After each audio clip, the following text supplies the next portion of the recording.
Welcome back dear all aspirants. तो आज हम जो जलवायु हमारे चैप्टर चल रहा था, भारत भौतिक पर्यावरण जो पुस्तक है क्लास 11th की भूगोल की, उसका आज हम पार्ट 2 देखेंगे। पार्ट 1 हम देख चुके थे, तो आज हम इसमें देखते हैं मानसून का आरंभ। तो चलिए स्टार्ट करेंगे। 19वीं सदी के अंत में यह आख्या या व्याख्या की गई थी कि गर्मी के महीनों में स्थल और समुद्र का विभेदी तापन ही मानसून पवनों के उपमहाद्वीप की ओर चलने के लिए मंच तैयार करता है। कहने का मतलब ये था कि जो टेम्परेचर है लैंड का या वाटर का, उसके आधार पर ही पवनें जो होती हैं वो लैंड की तरफ चलती हैं, जो हमारी मानसूनी पवनें हैं। ठीक, पहले ये धारणा 19वीं शताब्दी में कारगर थी। अप्रैल और मई के महीने में जब सूर्य कर्क रेखा पर लंबवत चमकता है, कर्क रेखा बोले तो 23 डिग्री इन अ हाफ, ठीक, नॉर्थ नॉर्थ हेमिस्फीयर, उत्तरी गोलार्ध में। तो हिंद महासागर के उत्तर में स्थित विशाल भूखंड अत्यधिक गर्म हो जाता है। इसके परिणाम स्वरूप उपमहाद्वीप के उत्तर पश्चिम भाग पर एक गहन न्यून दाब क्षेत्र विकसित हो जाता है। क्योंकि भूखंड के दक्षिण में हिंद महासागर अपेक्षाकृत धीरे-धीरे गर्म होता है, निम्न वायुदाब केंद्र विषुवत रेखा के उस पार से दक्षिण-पूर्व सन्मार्गी पवनों को आकर्षित कर लेता है। इन दशाओं में अंतः उष्णकटिबंधीय अभिसरण क्षेत्र उत्तर की ओर स्थानांतरित हो जाता है। इस प्रकार दक्षिण-पश्चिमी मानसूनी पवनों को दक्षिणी-पूर्वी सन्मार्गी पवनों के विस्तार के रूप में देखा जाता है। तो जो दक्षिण-पश्चिमी मानसूनी पवनें हैं, उनको दक्षिण-पूर्वी सन्मार्गी पवनों के रूप में भी आप समझ सकते हैं। अंतः उष्णकटिबंधीय अभिसरण क्षेत्र वहाँ पर बन रहा है, जहाँ पर आपका टेम्परेचर बहुत हाई हो रहा है और टेम्परेचर हाई होने के बाद वहाँ पर निम्न वायुदाब क्षेत्र बन जा रहा है, जो भूमध्य रेखा को भूमध्य रेखा को पार करके भारतीय उपमहाद्वीप की ओर विक्षेपित हो जाती है। ये पवनें भूमध्य रेखा को 40 डिग्री पूर्वी तथा 60 डिग्री पूर्वी देशांतरों के बीच पार करती हैं। अंतः उष्णकटिबंधीय अभिसरण क्षेत्र की स्थिति में परिवर्तन का संबंध हिमालय के दक्षिण में उत्तरी मैदान के ऊपर से पश्चिम जेट प्रवाह द्वारा अपनी स्थिति के प्रत्यावर्तन से भी है, क्योंकि पश्चिमी जेट प्रवाह के इस क्षेत्र से खिसकते ही दक्षिणी भारत में 15 डिग्री उत्तर अक्षांश पर पूर्वी जेट प्रवाह विकसित हो जाता है। इसी पूर्वी जेट प्रवाह को भारत में मानसून प्रस्फोट के लिए जिम्मेदार माना जाता है।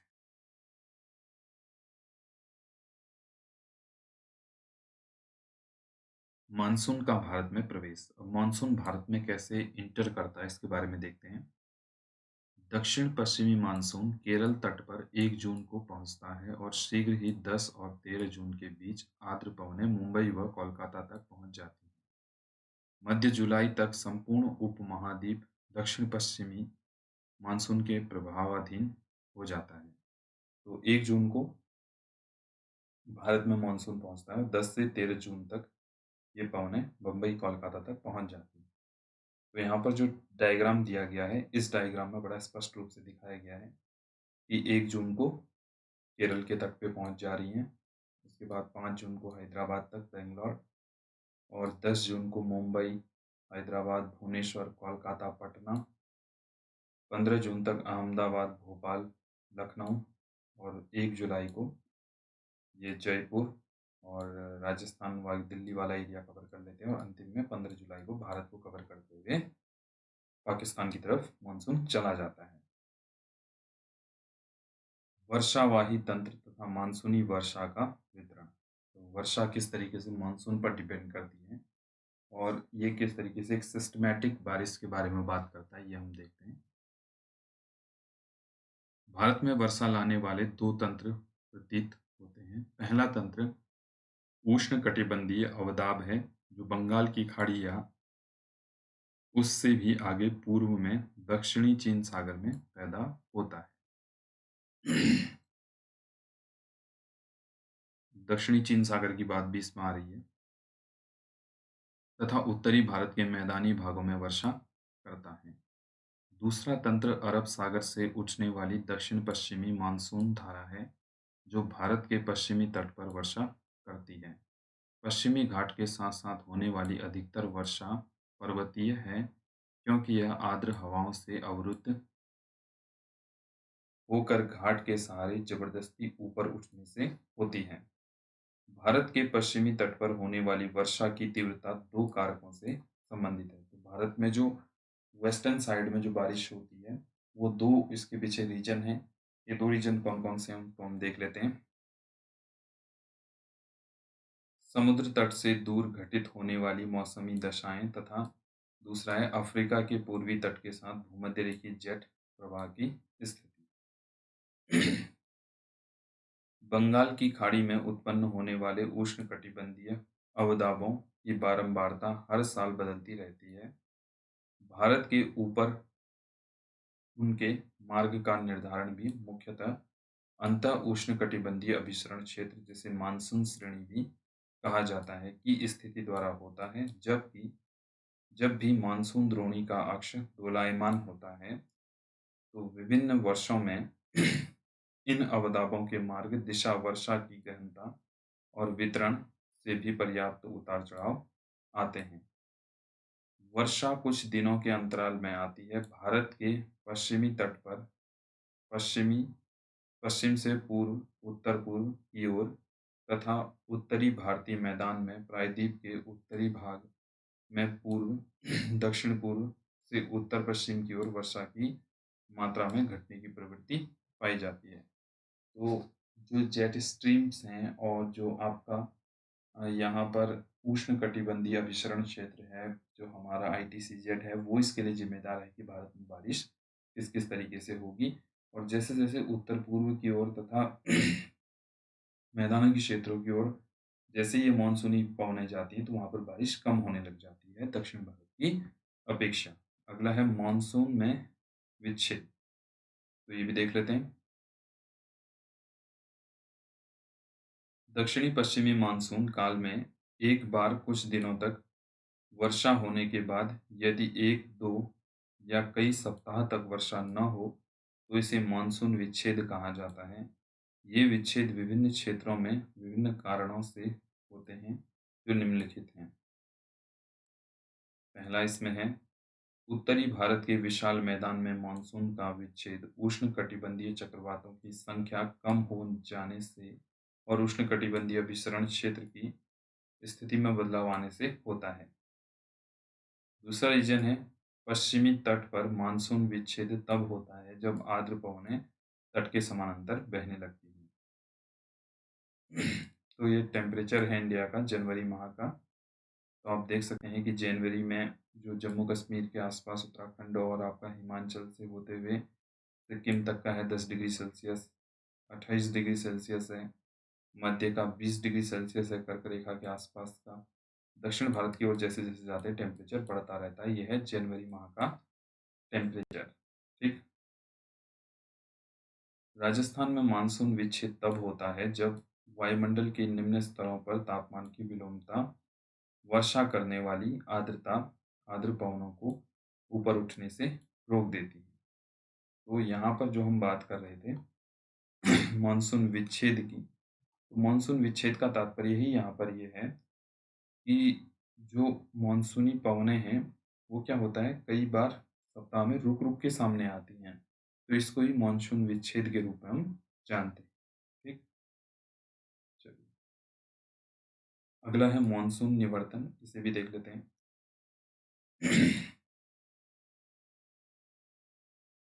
मानसून के पीछे हटने या लौट जाने को मानसून का निवर्तन कहा जाता है। सितंबर के आरंभ से उत्तर-पश्चिमी भारत से मानसून पीछे हटने लगती है और मध्य अक्टूबर तक यह दक्षिणी भारत को छोड़ शेष समस्त भारत से निवर्तित हो जाती है। लौटती हुई मानसून पवनें बंगाल की खाड़ी से जल वाष्प ग्रहण करके उत्तर-पूर्वी मानसून के रूप में तमिलनाडु में वर्षा कराती हैं। ऋतुओं की लय।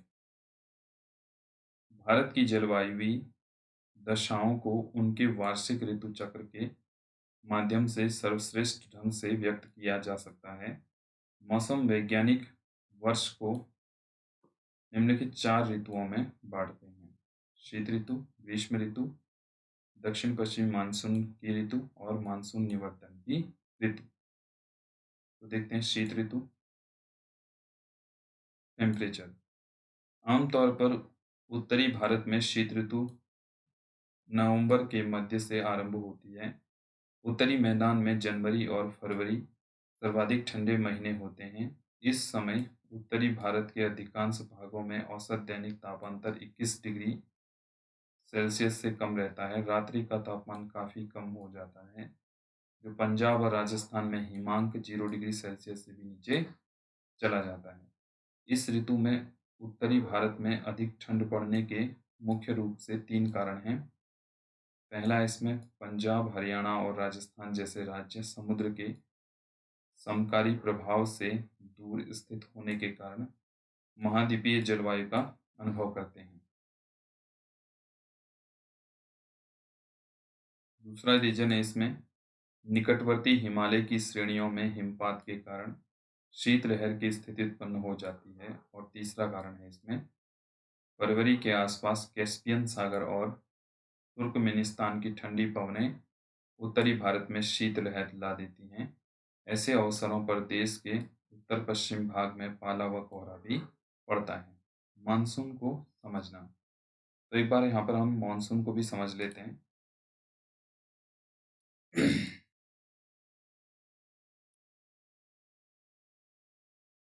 मानसून का स्वभाव एवं रचना तंत्र संसार के विभिन्न भागों में स्थल, महासागरों और ऊपरी वायुमंडल में एकत्रित मौसम संबंधी आंकड़ों के आधार पर समझा जाता है। पूर्वी प्रशांत महासागर में स्थित फ्रेंच पॉलिनेशिया के ताहिती लगभग 18 डिग्री दक्षिण से 149 डिग्री पश्चिम तक, हिंद महासागर में ऑस्ट्रेलिया के पूर्वी भाग में स्थित पोर्ट डार्विन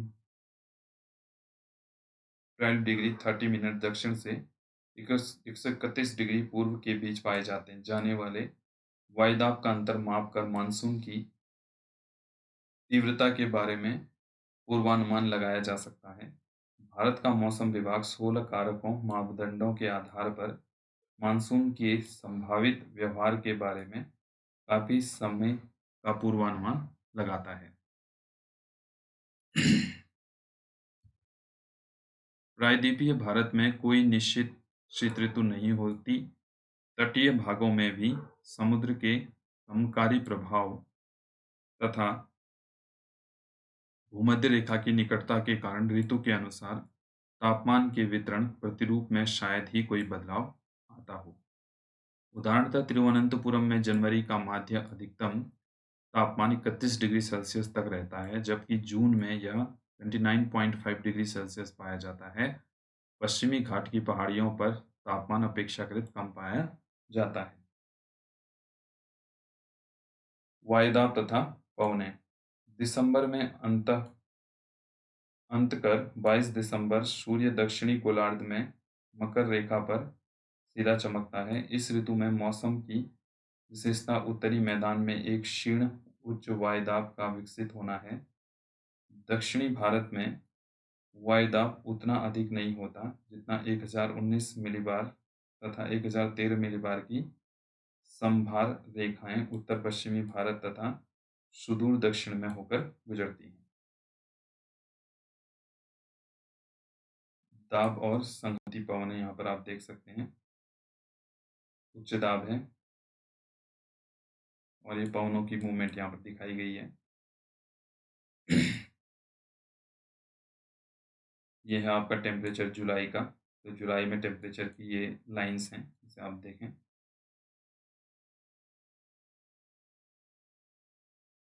तो परिणाम स्वरूप, अच्छा जी, किसके परिणाम स्वरूप क्या हमने लास्ट में पढ़ा था, इसे भी देख लेते हैं एक बार।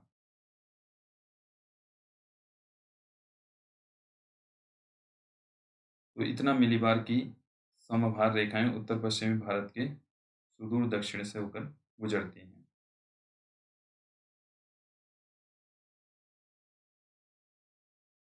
परिणामस्वरूप उत्तर पश्चिमी तथा उच्च वायदाब क्षेत्र से दक्षिण में हिंद महासागर पर स्थित निम्न वायदाब क्षेत्र की और पवनें चलना आरंभ कर देती हैं। कम दाब प्रवणता के कारण 3 से 5 किलोमीटर प्रति घंटा की दर से मंद गति की पवनें चलने लगती हैं। मोटे तौर पर क्षेत्र की भू आकृति भी पवनों की दिशा को प्रभावित करती है। गंगा घाटी में इनकी दक्षिण पश्चिमी और उत्तर पश्चिमी होती हैं। गंगा ब्रह्मपुत्र डेल्टा में इनकी दिशा उत्तरी हो जाती है। भूआकृति के प्रभाव से मुक्त इन पवनों की दिशा बंगाल की खाड़ी में स्पष्ट तौर पर उत्तर पूर्वी होती है। सर्दियों में भारत का मौसम सुहावना होता है, फिर भी यह सुहावना मौसम कभी-कभार हल्के चक्रवातीय अवदाबों से बाधित होता रहता है। पश्चिमी विक्षोभ कहे जाने वाले चक्रवात पूर्वी भूमध्य सागर पर उत्पन्न होते हैं और पूर्व की ओर चलते हुए पश्चिमी एशिया, ईरान, अफगानिस्तान तथा पाकिस्तान को पार करके भारत के उत्तर पश्चिमी भागों में पहुंचते हैं। मार्ग में उत्तर में कैस्पियन सागर तथा दक्षिण में ईरान की खाड़ी से गुजरते समय इन चक्रवातों की आर्द्रता में संवर्धन हो जाता है। पश्चिमी जेट प्रवाह इन अवदाबों को भारत की ओर उन्मुख करने में क्या भूमिका निभाते हैं? चित्र 4.9 में हमने देखा।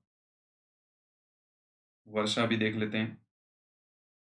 शीत ऋतु या शीतकाल मानसून पवनें स्थल से समुद्र की ओर चलने के कारण वर्षा नहीं करती, क्योंकि एक तो इनमें नमी केवल नाम मात्र की होती है, दूसरे स्थान पर घर्षण के कारण इन पवनों का तापमान बढ़ जाता है, जिससे वर्षा होने की संभावना निरस्त हो जाती है। अतः शीत ऋतु में अधिकांश भारत में वर्षा नहीं होती। अपवाद स्वरूप कुछ क्षेत्रों में शीत ऋतु में वर्षा होती है। उत्तर पश्चिमी भारत में भूमध्य सागर से आने वाली कुछ क्षीण शीतोष्ण कटिबंधीय चक्रवात पंजाब, हरियाणा, दिल्ली, पश्चिमी उत्तर प्रदेश में कुछ वर्षा करते हैं। कम मात्रा में होते हुए भी यह शीतकालीन वर्षा भारत में रबी की फसल के लिए उपयोगी होती है। लघु हिमालय में वर्षा हिमपात के रूप में होती है। यह वही हिम है जो गर्मियों के महीनों में हिमालय से निकलने वाली सर्दियों में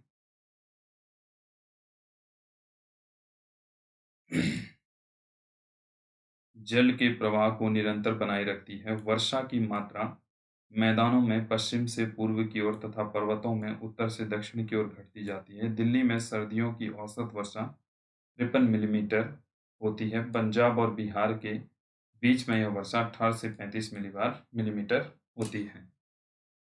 तो दिल्ली और पंजाब का यहाँ पर बिहार का ब्यौरा दिया गया है। नेक्स्ट है, कभी-कभी देश के मध्य भागों एवं दक्षिणी प्रायद्वीप के उत्तरी भागों में भी कुछ शीतकालीन वर्षा हो जाती है। जाड़े के महीनों में भारत के उत्तर पूर्वी भाग में स्थित अरुणाचल प्रदेश, असम में भी 25 से 50 मिलीमीटर तक वर्षा हो जाती है। उत्तर पूर्वी मानसून पवनें अक्टूबर से नवंबर के बीच बंगाल की खाड़ी को पार करते समय नमी ग्रहण कर लेती हैं और तमिलनाडु, दक्षिणी आंध्र प्रदेश तथा दक्षिण पूर्वी कर्नाटक तथा दक्षिण पूर्वी केरल में झंझावात वर्षा करते हैं। ग्रीष्म ऋतु तापमान। तो ग्रीष्म ऋतु में क्या इसमें रहता है वो देख लेते हैं।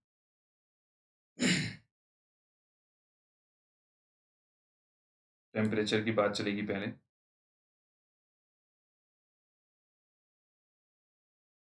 मार्च में सूर्य की कर्क रेखा की ओर आभासी बढ़त के साथ ही उत्तरी भारत में तापमान बढ़ने लगता है।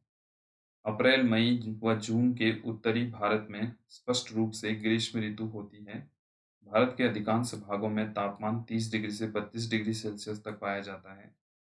मार्च में दक्कन पठार पर दिन का अधिकतम तापमान 38 डिग्री सेल्सियस हो जाता है, जबकि मौसम में गुजरात और मध्य प्रदेश में यह तापमान 38 डिग्री से 43 डिग्री सेल्सियस के बीच पाया जाता है। मई में ताप की एक पेटी और अधिक उत्तर में खिसक जाती है, जिससे देश के उत्तर-पश्चिमी भागों में 48 डिग्री सेल्सियस के आसपास तापमान का होना असामान्य बात नहीं है। दक्षिणी भारत में ग्रीष्म ऋतु मृदु होती है तथा उत्तरी भारत में प्रखर होती है। दक्षिणी भारत की प्रायद्वीपीय स्थिति समुद्र के समकारी प्रभाव के कारण यहाँ के तापमान को उत्तरी भारत में प्रचलित तापमानों से नीचे रखती है। अतः दक्षिण में तापमान 26 डिग्री से 32 डिग्री सेल्सियस के बीच रहता है। पश्चिमी घाट की पहाड़ियों के कुछ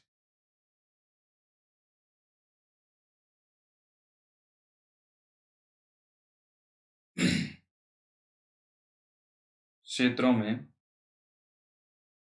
ऊंचाई के कारण तापमान 25 डिग्री सेल्सियस से कम रहता है। तटीय भागों में समताप रेखाएं तट के समानांतर उत्तर-दक्षिण दिशा में फैली हैं, जो प्रमाणित करती हैं कि तापमान उत्तरी भारत से दक्षिणी भारत की ओर न बढ़कर तटों से भीतर की ओर बढ़ता है। गर्मी के महीनों में औसत न्यूनतम दैनिक तापमान भी काफी ऊंचा रहता है और यह 26 डिग्री सेल्सियस से शायद ही कभी नीचे जाता हो।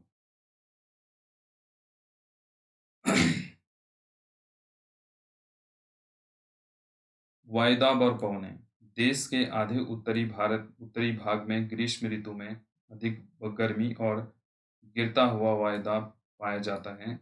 उपमहाद्वीप के गर्म हो जाने के कारण जलवायु में अंतः उष्णकटिबंधीय विसरण क्षेत्र की ओर खिसक कर लगभग 25 डिग्री उत्तरी क्षेत्र उत्तरी अक्षांश रेखा पर स्थित हो जाता है। मोटे तौर पर यह निम्न दाब की लंबायमान मानसून द्रोणी उत्तर पश्चिम में थार मरुस्थल से पूर्व और दक्षिण पूर्व में पटना छत्तीसगढ़ पठार तक विस्तृत होती है। अतः उष्णकटिबंधीय अभिसरण क्षेत्र की स्थिति पवनों के धरातलीय संचरण को आकर्षित करती है, जिनकी दिशा पश्चिमी तट, पश्चिमी बंगाल के तट तथा बांग्लादेश के साथ दक्षिणी पश्चिमी होती है। उत्तरी बंगाल और बिहार में इन पवनों की दिशा पूर्वी और दक्षिण पूर्वी होती है।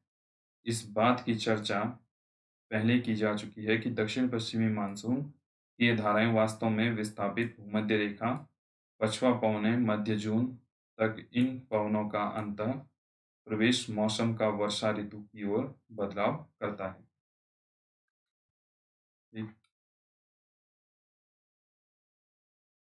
उत्तर पश्चिम में अंतः उष्णकटिबंधीय अभिसरण क्षेत्र के केंद्र में दोपहर के बाद लू के नाम से विख्यात शुष्क व तप्त हवाएं चलती हैं, जो कई बार आधी रात तक चलती रहती हैं। मई में शाम के समय पंजाब, हरियाणा, पूर्वी राजस्थान और उत्तर प्रदेश में धूल भरी आंधियों का चलना एक आम बात है। ये अस्थायी तूफान पीड़ादायक गर्मी से कुछ राहत दिलाते हैं, क्योंकि ये अपने साथ हल्की बारिश और सुखद व शीतल हवाएं लाते हैं। कई बार ये आर्द्रता भारी पवनें द्रोणी की परिधि की ओर आकर्षित होती हैं। शुष्क एवं आर्द्र वायु संहतियों के अचानक संपर्क से स्थानीय स्तर पर तेज हवाएं पैदा होते हैं। इन स्थानीय तूफानों के साथ तेज हवाएं, मूसलाधार वर्षा और यहाँ तक कि ओले भी आते हैं।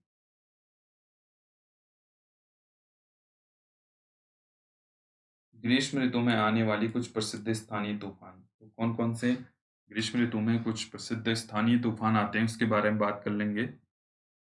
पहला है इसमें आम्र वर्षा। ग्रीष्म ऋतु के खत्म होते होते वर्ष पूर्व मानसून बौछार पड़ती है, जो केरल व तटीय कर्नाटक में यह एक आम बात है। स्थानीय तौर पर इस तूफानी वर्षा को आम्र वर्षा कहा जाता है, क्योंकि यह आमों को जल्दी पकने के में सहायता देती है। नेक्स्ट है इसमें फूलों की बौछार। इस वर्षा से केरल व निकटवर्ती कहवा उत्पादक क्षेत्रों में कहवा के फूल खिलने लगते हैं। नेक्स्ट है काल बैसाखी। असम और पश्चिम बंगाल में बैसाख के महीने में शाम को चलने वाली ये भयंकर व विनाशकारी वर्षायुक्त पवनें, इनकी कुख्यात प्रकृति का अंदाजा इनके स्थानीय नाम काल बैसाखी से लगाया जा सकता है। जिसका अर्थ बैसाख के महीने में आने वाली तबाही। चाय, पटसन व चावल के लिए ये पवनें अच्छी हैं। असम में इन तूफ़ानों को बारदोली छीड़ा कहा जाता है। लू उत्तरी मैदान में पंजाब के बिहार तक चलने वाली ये शुष्क, गर्म व पीड़ादायक पवनें हैं। दिल्ली और पटना के बीच इनकी तीव्रता अधिक होती है। तो डियर ऑल एस्पिरेंट्स, आज के लिए इतना काफ़ी है। आप लोग रिपीट करके बार-बार इसे देखते रहें। तो इससे आगे हम कल पढ़ेंगे। तब तक के लिए जय हिंद, वंदे मातरम।